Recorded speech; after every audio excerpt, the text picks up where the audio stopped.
Guys, kumusta kayong lahat dyan? Nandito kami ni Jacob sa Dollar Tree. Nag-shopping kami sa Dollar Tree. So, buhat ng kami ay lagi naglalakad.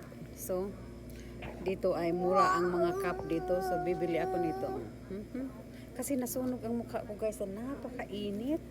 O, nasunog yung mukha ko. So, ano kaya bibilhin ko ito ba? Ito na lang dalawa kasi tag-dollar lang naman ito. Ito ang lalaruan. So, dalawa yung bilhin ko. Ikaw, nak? O kaya itong blue. Ano kaya? See? Gusto ko yung may kulay-kulay, guys. Yan.